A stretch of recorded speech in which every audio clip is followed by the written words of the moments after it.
Welcome to Our Girl Relationships. We talk about the problems people face in their day to day lives. Let's start with the video. Me, 26-year-old female, and my husband, 26-year-old male, have been married for the past 2 years and together in a romantic relationship since we both were 22. Back then, we were fresh out of college and somehow ended up good jobs in our own respective fields of choice. And we are pretty much some really regular, healthy couple you would meet. We aren't extremely attached, but we are in love and respect each other all the time. Well, honestly, this is the only way a relationship works out, and sometimes this really works for us, and it is what it is. We have known each other since we were kids, but weren't close to each other. We were just casual friends and didn't think of anything would happen between him and me till we were 22. And before that, we were into our extra top dramatic relationship that we had to get out of after college. So he just left, right? And without any issues, we got married. Everyone was happy for this union except for one person, and you all must have guessed it by now, my sister. She is 22, just fresh out of college and trying to make it out in the real life. She's trying, and I don't want to judge her for the hardship she's having just because she and I don't get along. My sister had a huge crush on my husband during her middle school years. Whenever we would have to have a meeting to discuss for group projects, and if he would be in the same team as me, she would try her best to leave an impression. But after we all left for college, I had no idea she was so much madly in love with my husband that she would put her all relationships in line just to destroy mine. That's some cute dedication right there, but honestly, wasn't going to work, even if she had made a deal with the devil. It was my husband's birthday, and he has been working really hard for so long without any breaks. So I decided why not step in and throw him the best birthday party ever and make him feel loved and special among the family. I should just cut her off and should have gone for not inviting her, but I wanted her to change and be a better person. She is 22, really naive, and teaching her a life remembered lesson, so she will always think thousands of times before doing any kind of things to anyone to intentionally hurt them. So gear your seatbelts up and enjoy me narrating the whole incident in the most simplest way possible. And yeah, keep an open mind. Sooner or later, she will be out of my life. That's why using the main. I know I'm contradicting myself by saying that she will be out of my life, but this was peak humiliation for her, and the consequences of her actions are going to bring out enough hatred for me and her. So she will be the one cutting me off and will save me the pain of driving her sorry ass. And now that I'm done putting disclaimer for everything, we shall continue, my ladies and gentlemen. At the morning of my husband's birthday party, my sister's boyfriend called me and told me about whatever he was cooking up. He did sound really disappointed. I mean, who wouldn't?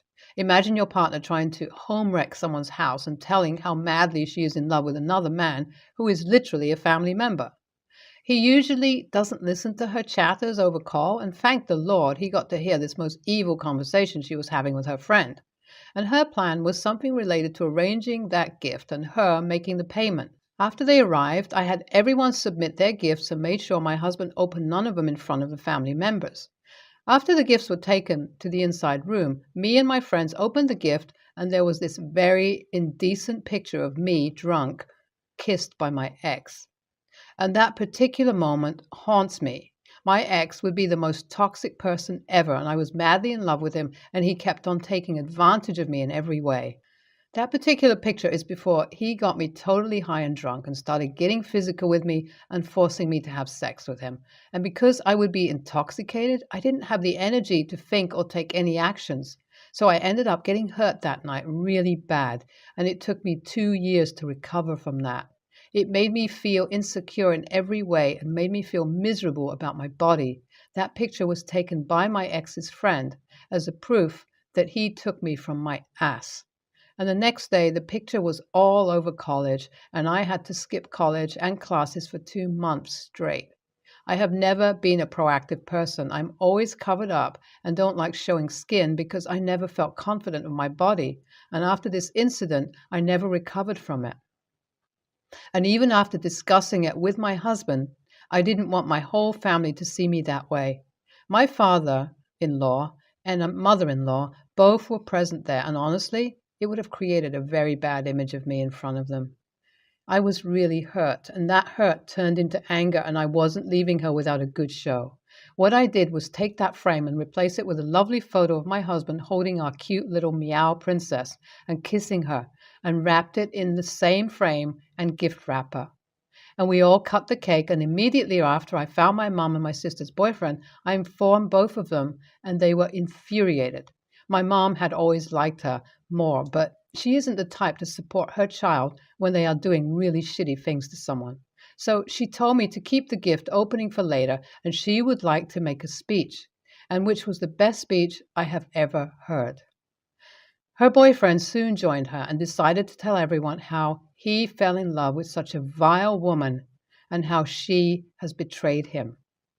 I was scared if my husband would feel like this whole attention shift, so I kept everything to last right before opening gifts and only in the presence of family. So she won't have any of her hippie stoner friends defending her, and that's exactly what happened. I also informed about this to my husband, and then again, he was really concerned about me and how I was feeling and was ready to call her right there. Because he sometimes is protective of me and he knows what I have been through and how low sometimes my mental health can become when reminded of those things. God, what did I do to deserve him, honestly?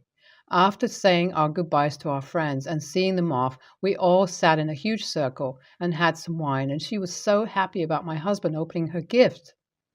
She couldn't wait for the surprise. She kept on pursuing my husband on how he should open her gift first, as if she wanted to profess her love for him and ask his hands for marriage right after everything. Okay, now that I am connecting the dots, I think I found what she was actually after. Holy cow. Now that I think about it, with all my senses, I understand now.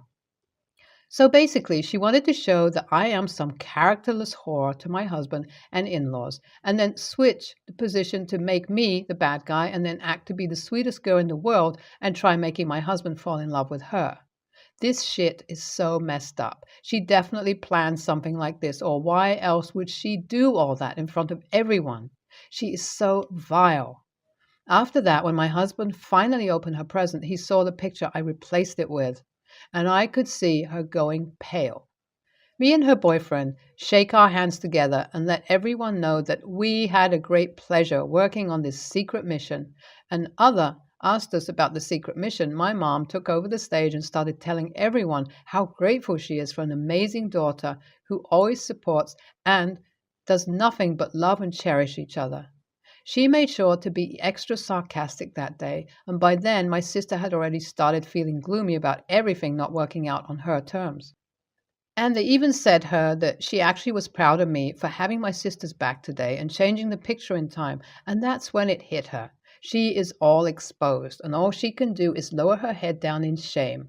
Her boyfriend took over the mic and started telling how many sacrifices he's actually made to bear with sister just because he loves her. And towards the end of the relationship, he said to everyone, I did so much for the love of my life, but she wanted her sister's man. Pin drop silence in the room, and we can hear her sobbing because she is being called out. She expected me to sob, but no, she was the one who got a taste of her own medicine. Hey, it's me again. Not familiar with how to make updates, but I hope it's the right place. So, yeah, she has me and my husband blocked from everywhere. Her boyfriend left her. He is well in contact with me, and she thinks I stole her boyfriend. Like, no one in the family is talking to her and is trying any communication because who would, honestly? I have made sure for everyone to know that calling it my fault is going to make matters worse, so they are all shut. I cried my eyes out in front of my husband because that picture did trigger me and then consoled me, and we had the best sex of our lives and slept in the whole next day. It was magical, and it is what really matters, honestly. 1 year update, and thank God last time this post went into the right section. So basically, what has happened is me, the woman of the house, is pregnant with the love of my life's child, and I have completely moved past my triggers, and now I am unhinged. We are more than normal couples now. We are just completely attached, and after everything, it was just my trauma from the past that was holding me back from loving again. And now we are great. No contact with my sister. Her ex is with another beautiful and amazing woman and getting what he deserves. And my mom has also been in no contact with her. She cut all of us off as I had predicted. So really, that's all. I feel the worst for the sister's boyfriend. He deserves better, honestly. Mom is the real MVP, and she really did her best as her mom. The sister needs help. I'm a 21-year-old male. I'm going to marry my fiancée, Kay, 24, in a month. My dad was a controlling piece of crap who's probably in hell now for all the stuff he put my mom through. They divorced when I was 8, and my mom married her husband when I was 10. And then she left with him, moving to another province entirely. And because of the custody agreement, I had to stay with my dad. I did see my mom after that, like on birthdays, but when I graduated high school early, I was 16, even that stopped.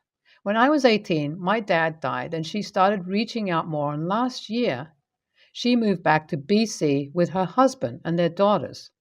She's tried to get closer and has gotten closer to Kay, but I just feel so small and cold, like I don't have feelings when I'm with her.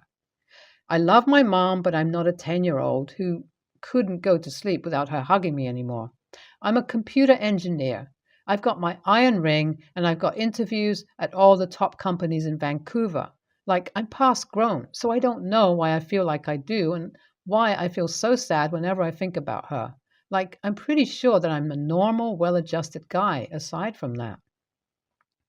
I've left most of the wedding planning to Kay and her sisters, so I'm hands off. Kay asked me who would give a speech on my side of the family at the reception, and I just said, choose one of my cousins. Well, one of the cousins she asked told my mom, and she came to me yesterday with a speech she wrote and told me she could say it because my dad's dead, and so none of my cousins would need to. I read the speech and it was actually amazing, but it also made me want to cry. So I just told her I didn't want her to do it because I don't feel like we're close enough for her to give it. That made her really sad, but she just nodded and left. Kay and her sisters read the speech and told me my mom's speech is fantastic, and I was wrong to tell her she can't do it. I felt really bad since last night because they're right about the speech, and there's something about my mom's face after I told her no. I'm just wondering if I was wrong or an a-hole to say what I did to her. NTA, an incredible speech doesn't make up for abandoning your child for years. NTA, you're not obliged to just forgive and forget what happened. She left you alone with your father and went and made a new family. She doesn't get to come back like everything is okay, especially a position of respect like giving a speech at your wedding. She decided you were the price she had to pay to leave your father. She's not a mother. A mom wouldn't do that.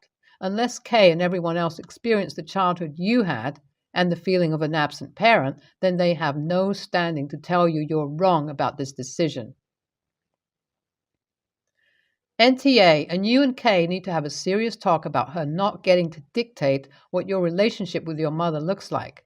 A pretty speech does not make up for you feeling like you were abandoned for the majority of your childhood. Frankly, the fact that you're feeling the need to come up with some family member to say a few nice words to your sides will be evenly represented and is already a problem. You don't come from a close-knit family unit, and Kay and her family shouldn't be pushing you to act like you are. If you just want friends to give toasts or no speech at all, that needs to be a valid option.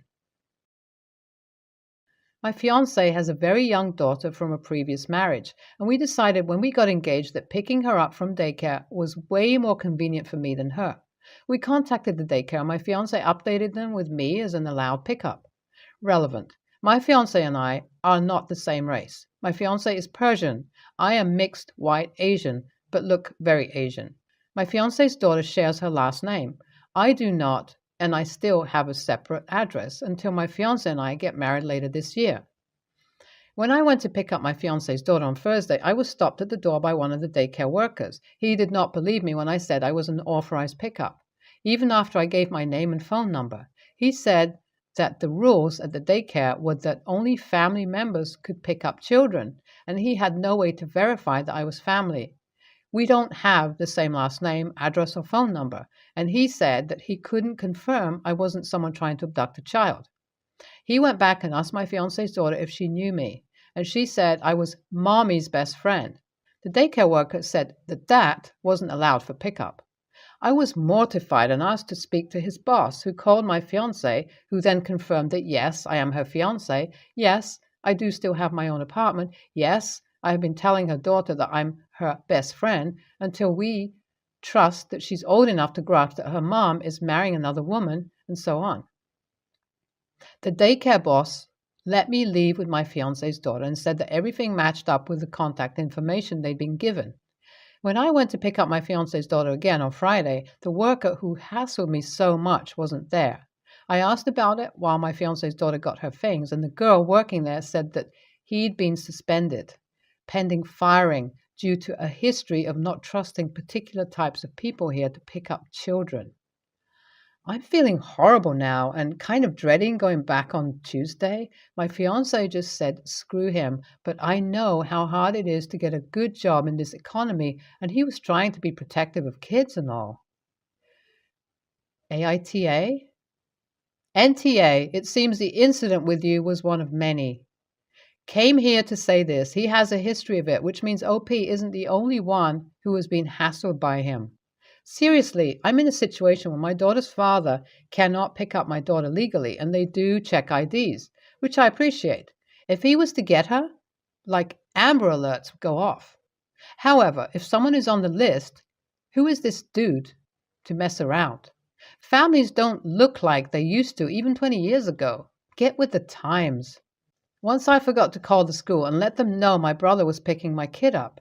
They've met him before, so it's not like he's a stranger, but he isn't on the list, and I forgot to call. They called me. I said, my bad, and we moved on. They were polite to my bro and the entire time, and he understood they were doing their job. Honestly, above their job. That doesn't seem